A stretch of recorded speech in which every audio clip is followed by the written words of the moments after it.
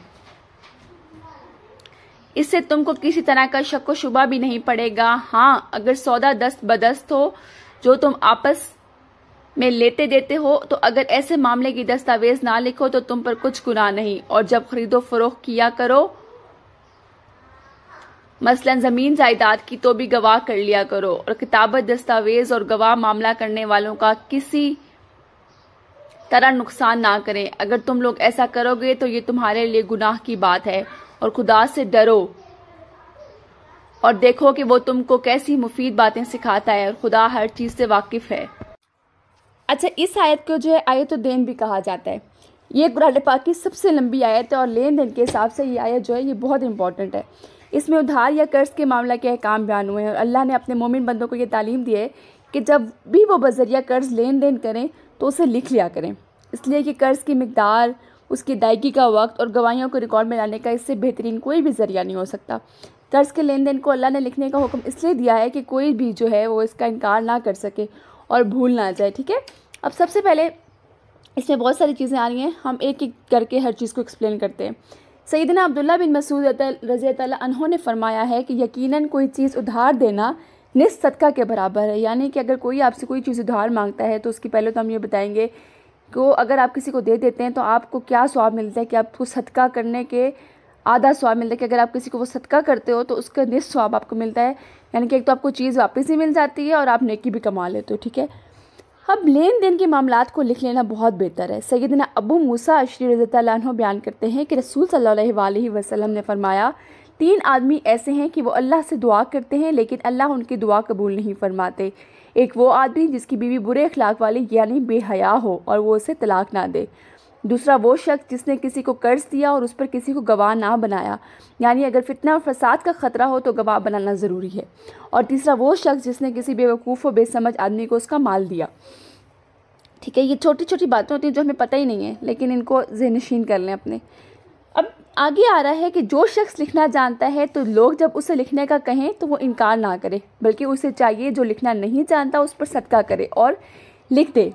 सैयदना अबू ज़र रज़ियल्लाहु अन्हु बयान करते हैं कि रसूल सल्लल्लाहु अलैहि वसल्लम ने फरमाया, ये भी सदका है कि तुम किसी काम करने वाले की मदद करो या जो काम करना नहीं जानता उसे काम कर दो। ये बुखारी शरीफ की हदीस है। देखें, दीन इस्लाम में छोटी छोटी बात पे आपको नेकियां मिलती हैं, तो आप किसी की अगर मदद कर देते हो तो उसमें भी आपको सदक़े का सवाब मिलता है। अब आगे आ जाता है कि गवाह बना लो। ये माली मामलात में गवाही का निसाब अब यहाँ पे बयान किया जा रहा है। जिस तरह गंदम का ज़कात का निसाब होता है, हर चीज़ का निसाब होता है, इस यहाँ पे माली मामलात का निसाब बयान किया जा रहा है कि 2 मर्दों की गवाही या फिर 1 मर्द और 2 औरतें। अब 2 औरतें क्यों हैं? एक तो औरत जो है वो नाकुसल अक्ल है, ठीक है, उसकी भूल चूक भी औरत जो है वो ज़्यादा करती है। अगर एक औरत भूल जाती है तो दूसरी औरत जो है उसको याद दहानी करवा दे, इसलिए जो है एक मर्द या फिर इनके साथ 2 औरतें होंगी या फिर 2 मर्द। और जब भी इन गवाहों को बुलाया जाए तो वो इनकार ना करें। ऐसा ना हो कि गवाह जो है वो नखरे करना शुरू कर दें कि हम नहीं आ सकते, ऐसा ना हो, क्योंकि गवाही को अगर छुपाया जाए तो ये बहुत बड़ा गुनाह है। और फिर आगे आता है कि अगर चाहे मामला छोटा हो या बड़ा हो, उसको लिखने में सुस्ती नहीं करनी। और वक्त मुअय्यन के लिए सबसे इम्पोर्टेंट जो यहाँ पे आपने बात याद रखनी है कि वक्त मुअय्यन यानी कि हद मुकर्रर कर लेंगे कि इस टाइम से लेके इस टाइम तक के लिए मैं तुम्हें कर्ज़ दे रहा हूँ। अब ये है कि आपने उस टाइम लिख लेना है कि मैं फ़लाँ ड्यूरेशन के लिए कर्ज़ दे रहा हूँ। हाँ, अगर उस टाइम तुम्हें लगता है कि कर्ज़दार जो है वो नहीं दे सकता तो मोहलत दे दी जा सकती है, लेकिन पहले वक्त मुअय्यन करना, हद मुअय्यन करना बहुत ज़रूरी है। ये इस चीज़ के बहुत करीब है कि अल्लाह ताला कहते हैं कि ये चीज़ के बहुत करीब है कि ये इंसाफ़ है और शहादत के ज़्यादा करीब है और इस चीज़ से तुम भूलोगे भी नहीं। हाँ, अब एक एक्सेप्शनल चीज़ आ जाती है कि अगर तुम नकद लेन देन कर रहे हो, यानी कि अगर तुमने कोई चीज़ उसी टाइम ली है और उससे पैसे उसी टाइम दे दिए, तो बेशक फिर तुम ना लिखो। फिर आगे आ जाता है कि जब कोई तुम मुस्तक़बिल का सौदा करो तब भी गवाह बना लिया करो। इसको हम कहते हैं बई सलम। बई सलम ये है कि जिस तरह कोई काश्तकार है, आप उससे ये तय कर लेते हैं कि अगली फसल का जब मौसम आएगा ना, तो उस फसल का जो है 500 मन जो है वो मैं तुमसे ले लूँगा।